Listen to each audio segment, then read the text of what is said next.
Hola, bienvenidos, bienvenidas a esta tercera sesión de Cristología, donde queremos seguir profundizando en el conocimiento de la cultura del tiempo de Jesús, todas sus costumbres, todo lo que le rodeaba, porque pues en realidad es la única manera, me parece, en la que podemos imaginar y pues tratar de tocar, de sentir la túnica de nuestro maestro, amigo, hermano Jesús.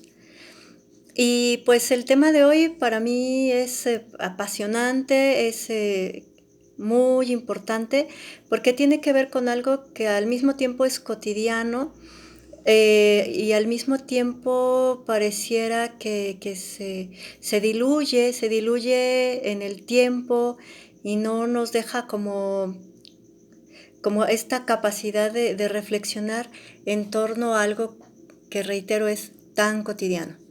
Me refiero a lo puro y lo impuro.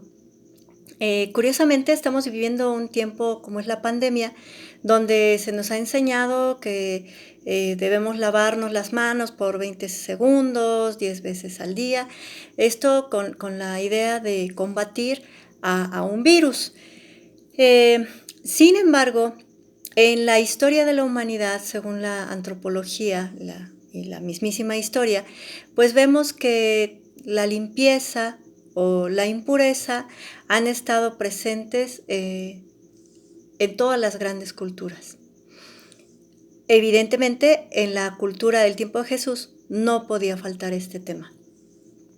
El tema de la pureza y la impureza va a permear tan fuerte a la religión judía, al mundo del tiempo de Jesús, que hablarán incluso de mapas de pureza e impureza que se pueden buscar y fortalecer en su conocimiento, profundizar en el Levítico. El Levítico es el libro por excelencia donde podemos revisar estos 4 mapas de pureza e impureza. Bueno, primero haré mención qué es lo puro y qué es lo impuro. Lo puro para el mundo hebreo es aquello que nos acerca, nos comunica a Dios, porque nos mantiene en este estado ideal para hacer una ofrenda a Dios, para poder hablar con Dios, para poder de alguna manera estar bien con Dios. El estado de pureza es lo que nos mantiene en comunicación con Dios. Y junto a ello, pues también nos mantiene en una adecuada comunicación con los otros, en tanto que se rompe la pureza, tanto del mundo exterior hacia mí como de mí hacia el mundo exterior. Entonces empieza a haber una falta de comunicación, no solo con Dios, sino con las demás personas e incluso con la naturaleza.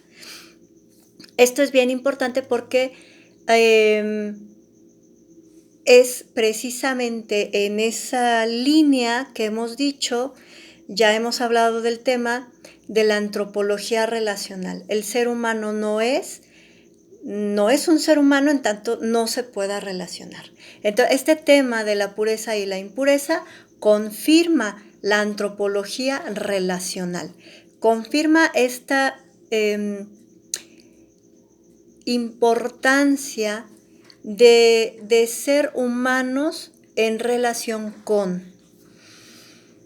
Entonces, bueno, teniendo en claro que la pureza es el estado ideal de comunicación con Dios, con los seres humanos y con la naturaleza, pues lo otro, el ser impuro o el contraer una impureza, me va a limitar, me va a poner una barrera de comunicación con Dios, con el ser humano y con la naturaleza.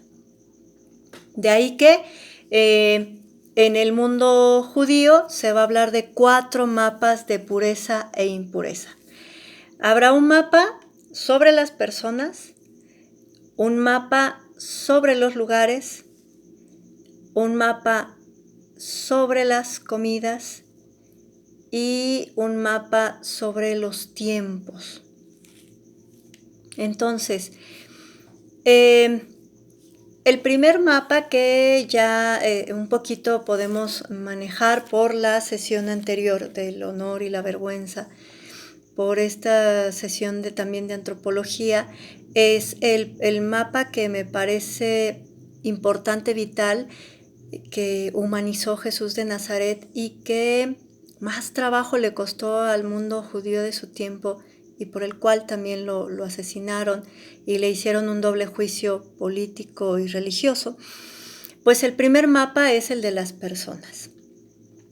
Hay personas que causan pureza y hay personas que causan impureza. ¿Quiénes son las personas que causan pureza? Nuevamente, aquellas que conocen la Torá y la hacen conocer. Y además, estas personas son básicamente hombres. ¿Quiénes son? Sumos sacerdotes, maestros de la ley, fariseos y saduceos. Aquellos que conocen la ley, la enseñan y la viven. Aunque bueno, también Jesús decía acerca de los fariseos, escúchenlos, pero no los imiten, porque ciertamente cuando Él llega, muchos manejan la teoría perfectamente, pero en la práctica van muy lejos de lo que es la Torá. En este sentido, ¿cómo es que una persona puede causar pureza? No solo por la enseñanza de la Torá, en el caso de los sacerdotes y los sumos sacerdotes, son aquellos que a nombre del individuo o de la persona ofrece una ofrenda a Yahvé y esa ofrenda pues tiene que ser un holocausto perfecto en la línea de la pureza. Y también pues cuando alguien llega con cierta impureza, pues lo limpia para que pueda reconstruir su comunicación con Dios y con los demás. ¿Quiénes causan impureza? De acuerdo a las 3 zonas de la personalidad que vimos en la sesión anterior, pues son todos los ciegos, los sordomudos, los enfermos, evidentemente los leprosos. En el tiempo de Jesús, ustedes habrán escuchado y habrán leído que los leprosos tenían que ocupar una especie de cencerro, una campana grande que sonaba, y cuando alguien andaba en el desierto, andaba por los caminos y escuchaba esta campana, tenía que voltear la mirada al lado contrario de donde se escuchaba este sonido, porque el simple hecho de mirar a un leproso, pues ya causaba impureza. Es así de grave. ¿Quiénes más causan impureza? Las mujeres prostitutas,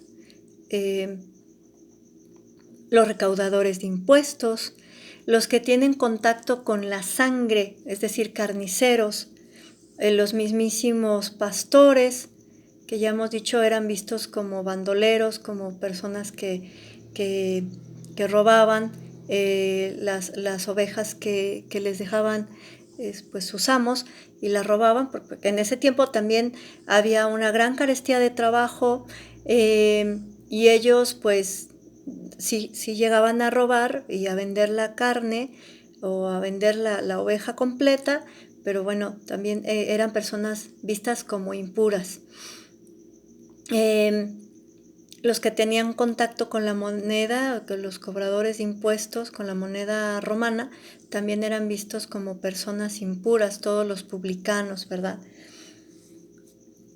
Estas personas, entonces, solamente el hecho de ser vistas o tocadas eran causa de impureza. La mujer, en su periodo, era una persona que causaba impureza, por eso hasta el tiempo de Jesús, y bueno, todavía muchos años después, en las casas judías había un cuarto especial donde, la mujer tenía la obligación de decirle a su esposo que tenía su periodo y tenía que permanecer en esa habitación hasta terminar su periodo, porque todo lugar donde ella se sentara o todo lugar que ella tocara se volvía impuro. Y si no le avisaba a su marido, pues era castigada porque era una obligación. Entonces era también eh, este tema que era como de mucha vergüenza, de mucha pena. Por eso es tan importante el milagro sobre la mujer hemorroísa. Es tan importante la pregunta que hace Jesús: ¿quién me ha tocado? Porque la mujer sabía que la podían reprender por el simple hecho de haber tocado a Jesús del manto, ya lo había vuelto impuro. Y Jesús pues pregunta solo para conocer, había salido la energía de él, entonces él quería saber, pero esta mujer tenía miedo porque sabía que podían castigarla, que podían regañarla, que podían reprenderla. Recordemos que la sangre es visto como un elemento que causa impureza. Y también causará pureza, paradójicamente, en un holocausto, pero tiene que ver con el contexto. El hecho de que venga de una mujer en su periodo o de una mujer enferma es signo de impureza y causa impureza. De ahí que esta mujer pues vive tantos años con vergüenza. También pues las personas que son poseídas por algún demonio causan impureza. Todas las personas que no son judías se les llamará cerdos, se les llamará puercos. De ahí que aquella mujer sirofenicia que le dice a Jesús pues que cure a su hija, es un milagro importantísimo, porque lo que hace Jesús es responder desde sus categorías culturales. Cuando la mujer le pide un milagro sobre su hija, Jesús le responde: no está bien darle de comer a los cerdos. No está bien darle de comer a los perros. Ahora el evangelio es traducido como perritos, ¿no? Pero la palabra era perros. Los otros eran vistos como cerdos o como perros o como personas que no tenían la misma validez, no eran el pueblo elegido, entonces sí eran tratados desde dentro del mundo judío con este desprecio, ¿no? Entonces Jesús responde con sus categorías culturales. Y lo que deshace a Dios, lo que deshace a Jesús es la ternura y la creatividad de esta mujer cuando responde. Pero también los perritos comen de las migajas que caen de la mesa. Entonces Jesús, tocado por este argumento tierno, creativo, hace alusión a su fe y cura a su hija, que es extranjera y estaba poseída, estaba enferma. Es un milagro que pues rebasa todo este mapa de impureza en las personas y que humaniza. Ahí son dos los humanizados. Uno, y sonará fuerte, pues es el mismísimo Jesús de Nazaret, tocado por la ternura de una mujer sirofenicia que le pide ayuda para curar a su hija endemoniada, que es una mujer extranjera, y en ese momento el proyecto del reino se abre. Ya no es exclusivo para el mundo judío, se abre a la posibilidad de todo el mundo. A través de esta mujer, el reino se expande a todo el mundo conocido.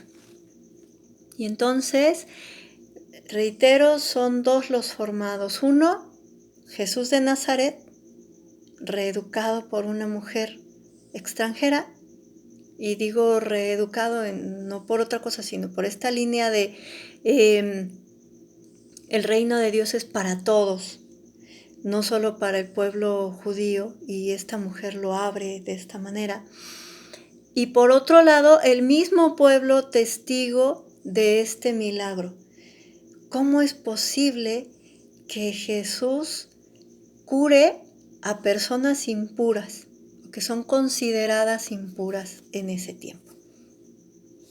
Es un milagro bellísimo que deja ver esta categoría cultural tan cerrada, tan fuerte, que es el tema de la pureza que causan las personas, o de la impureza que causan las personas.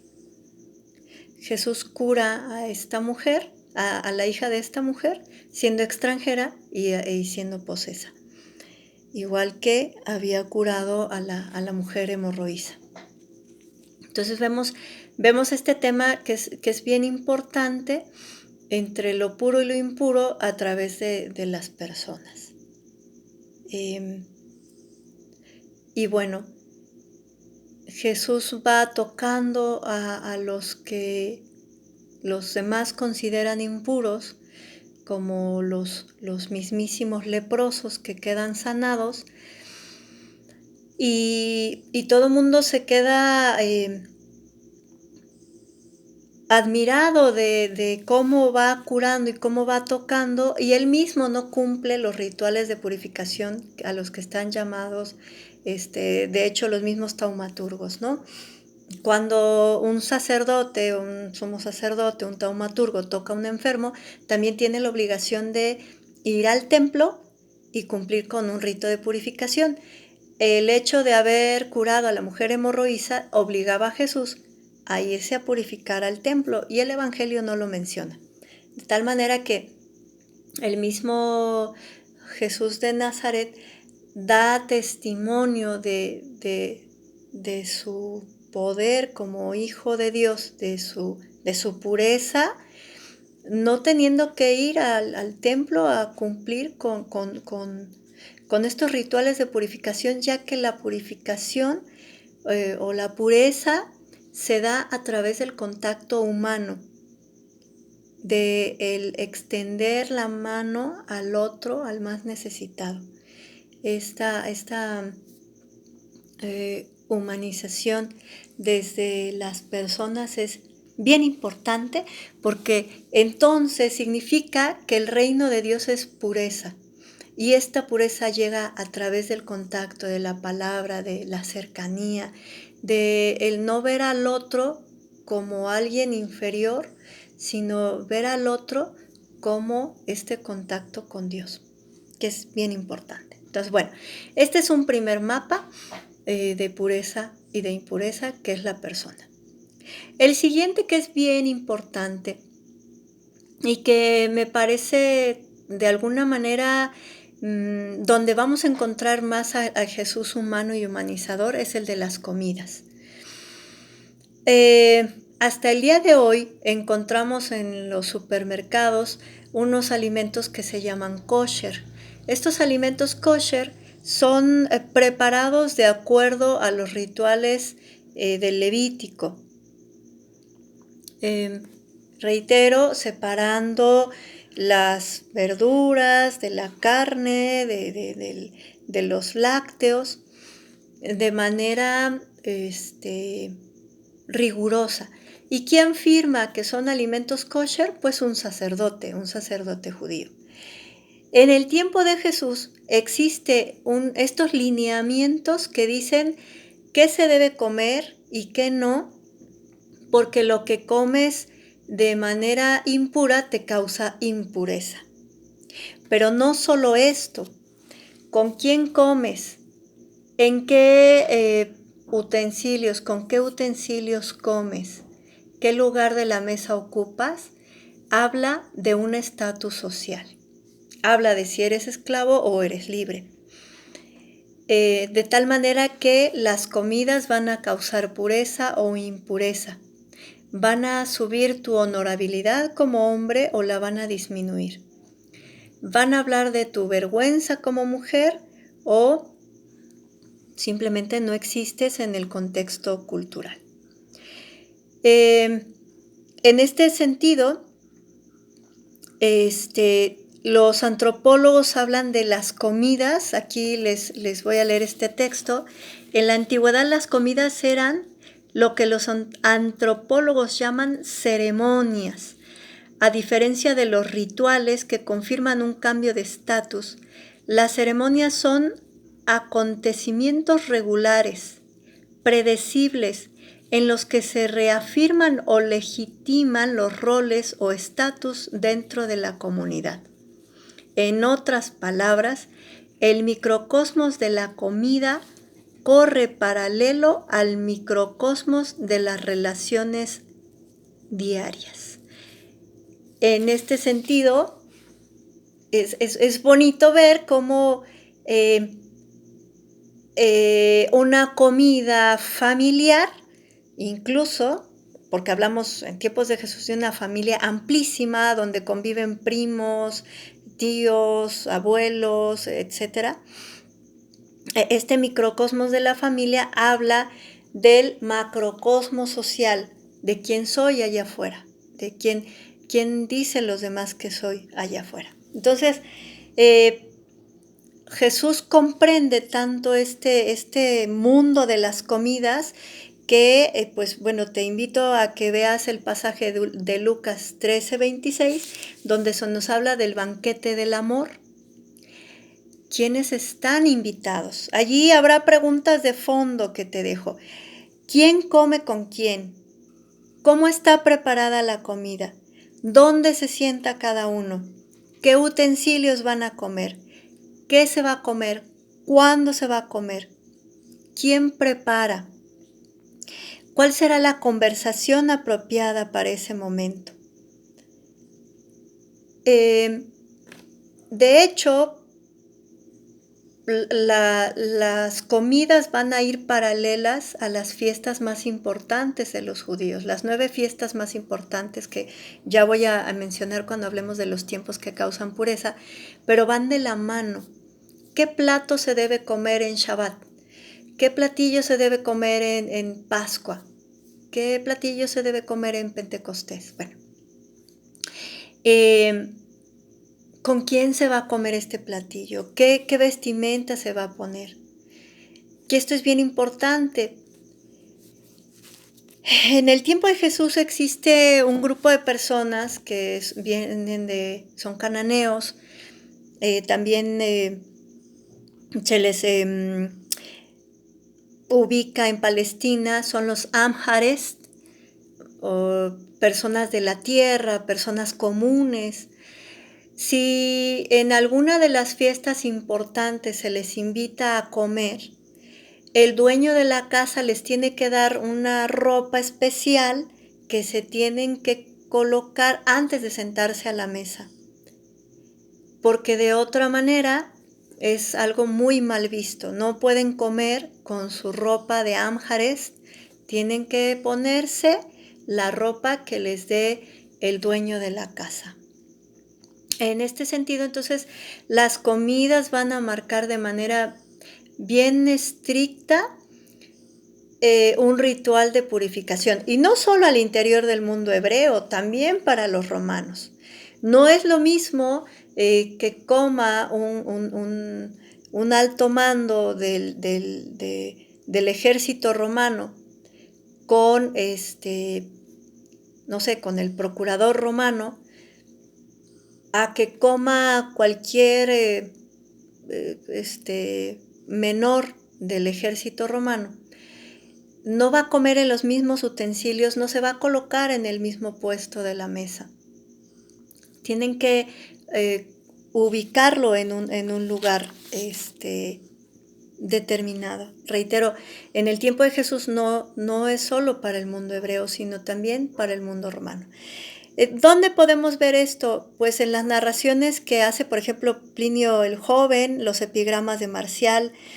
Ya en el siguiente video les voy a presentar uno de estos epigramas de Marcial y hablaremos de esta fuente que es bien importante para ubicar el contexto de las comidas en el tiempo de Jesús.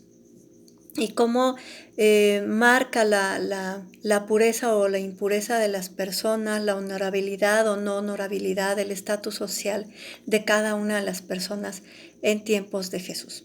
Entonces, hasta aquí dejo este video para poder ampliar en el siguiente el tema del mapa de las comidas.